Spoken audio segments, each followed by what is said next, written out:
Hello guys. आज हम study करेंगे पब्लिक इंटरनेशनल लॉ का इंट्रोडक्शन, जिसके अंदर हम इसका मीनिंग और इसकी कुछ डेफिनेशंस उनको हम स्टडी करेंगे। पब्लिक इंटरनेशनल लॉ, जिसको लॉ ऑफ नेशंस भी कहते हैं या फिर सिंपल इंटरनेशनल लॉ, बेसिकली वो लॉज होते हैं जो दो या दो से ज़्यादा स्टेट्स के दरमियान बनाए जाते हैं ताकि वो एक दूसरे के साथ इंटरैक्ट करें। हमने देखा कि एक है इंटर नेशनल लॉ। इंटर मतलब बिटवीन, दरमियान, नेशनल मीन नेशंस, यानी दो या दो से ज़्यादा नेशंस के दरमियान जो रूल्स बनाए जाते हैं, जो लॉज बनाए जाते हैं, उनको इंटरनेशनल लॉज कहते हैं। हम देखते हैं कि every country create laws to maintain peace, order and security within its society. Similarly at international level, countries cooperate and make rules to regulate their relations. हम देखते हैं कि दुनिया में जितने भी कंट्रीज़ हैं वो अपनी बाउंड्रीज़ के अंदर, अपनी जो उसकी एक टेरिटरी होती है उसके अंदर जो है वो कुछ लॉज बनाते हैं ताकि वो अपनी सोसाइटी के अंदर पीस को, ऑर्डर को और सिक्योरिटी को मेंटेन कर सके। अब ये तो एक कंट्री की इंटरनल साइड का हम बता रहे हैं कि कोई भी कंट्री जो है दुनिया में, वो अपनी सोसाइटी की जो है वो स्टेबिलिटी के लिए कुछ लॉज बनाती है।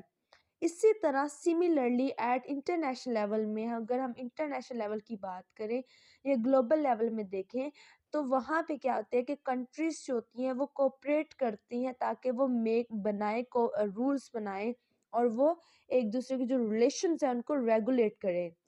ठीक है।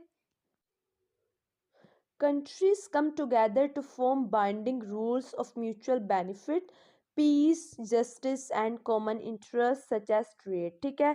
अब ये चीज़ आप गौर से सुने कि जितनी भी कंट्रीज़ होती हैं वो एक दूसरे के साथ इंटरेक्ट क्यों करती हैं, जिसके नतीजे में उनको लॉज बनाने पड़ते हैं, रूल्स बनाने पड़ते हैं। तो वो कहते हैं कि countries come together to form binding rules, के जो कंट्रीज़ जो होती हैं जब वो आपस में मिलती हैं तो वो कुछ बाइंडिंग रूल्स बनाती हैं, किसके लिए? म्यूचुअल बेनिफिट के लिए।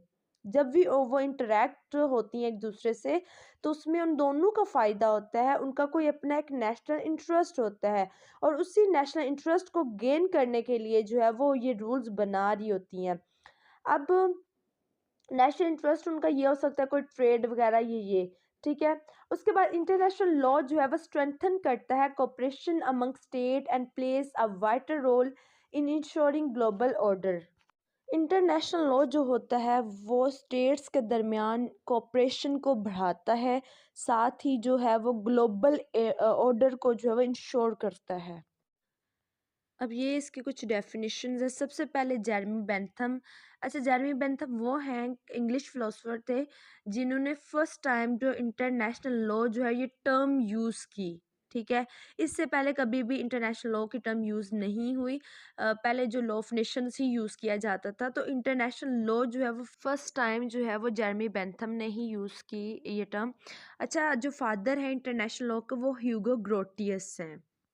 जेरेमी बेंथम कहते हैं कि जो इंटरनेशनल लॉ जो है वो क्या is the law that govern the relations of international community, कि जो इंटरनेशनल कम्युनिटी जहाँ पे जो स्टेट्स हैं वो एग्जिस्ट करती हैं, बहुत सारी जो स्टेट्स जो हैं वो एक प्लेटफॉर्म के अंदर जो है वो इंटरेक्ट होती हैं, तो वो कहते हैं कि वो गवर्न करते हैं जो रिलेशंस हैं इंटरनेशनल कम्युनिटी, इंटरनेशनल कम्युनिटी के जो भी रिलेशंस हैं उनको गवर्न करते हैं। अब इंटरनेशनल कम्युनिटी किससे बनती है? वो स्टेट्स से मिलके बनती है। इंटरनेशनल कम्युनिटीज़ का मतलब ये है कि वो जो स्टेट्स के रिलेशंस हैं ये उसको गवर्न करती है। इन कार्टन साइक्लोपीडिया में है कि international law is a body of laws, principles, rules and standards that govern nations and other internal actors in their dealings with one and another.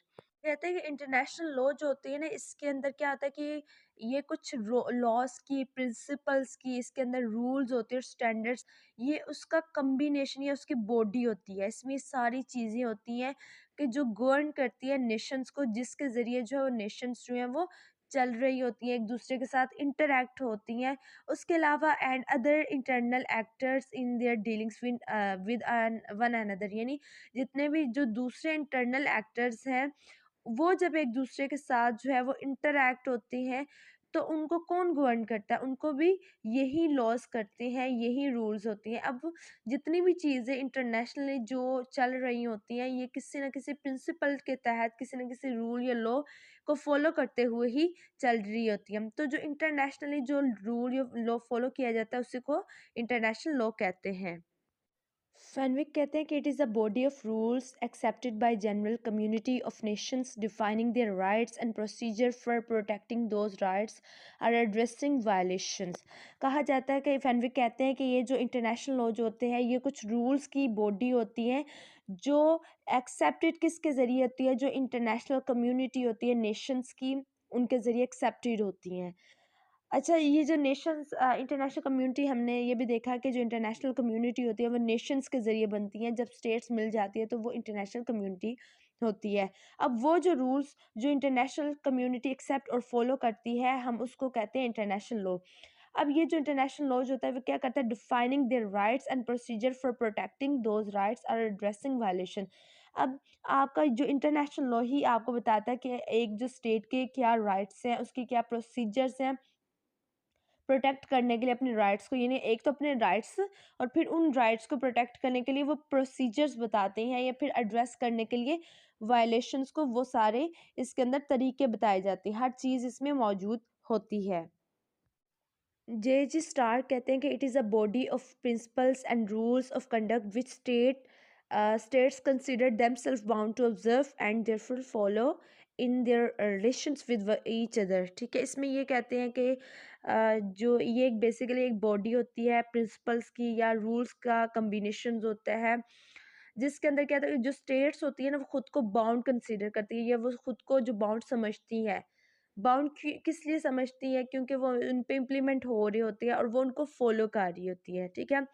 And therefore follow in their relations with each other, मतलब कि सबसे पहले ये क्या है कि ये एक बॉडी होती है प्रिंसिपल्स की, और जो स्टेट्स होती है वो खुद को बाउंड समझती है कि हमें इनको फॉलो करना चाहिए, और फिर वो फॉलो करती है जब वो एक दूसरे के रिलेशंस में आते हैं, जब वो एक दूसरे से इंटरेक्ट होती हैं उस टाइम। अब लास्ट में है प्रोफेसर एल ओपनहेम, वो कहते हैं कि इंटरनेशनल लॉ या लॉ ऑफ नेशन जो है is a body of customary and conventional rules considered legally binding by civilize state in their dealings with one another. अच्छा, वो कहते हैं कि जो ये बेसिकली एक बॉडी होती है कुछ कस्टमरी और कन्वेंशनल रूल्स की।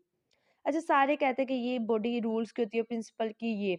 जो ओपनहेम है ना, वो कहते हैं कि ये रूल्स की होती है। रूल्स कौन से? कुछ कस्टमरी होते हैं, कन्वेंशनल मतलब कि जो कन्वेंशंस या कस्टम्स के थ्रू जो आए बने जो रूल्स होते हैं, ये वो होते हैं।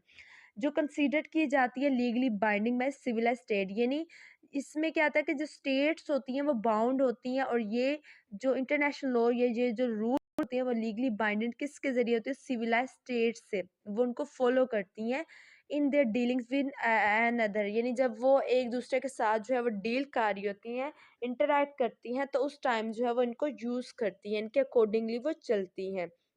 तो कंक्लूजन में यही है कि वो लॉस वो रूल्स जो होती हैं जो अप्लाई करती हैं स्टेट्स, जब वो इंटरैक्ट होती हैं किसी दूसरी स्टेट के साथ, यानी ईच अदर।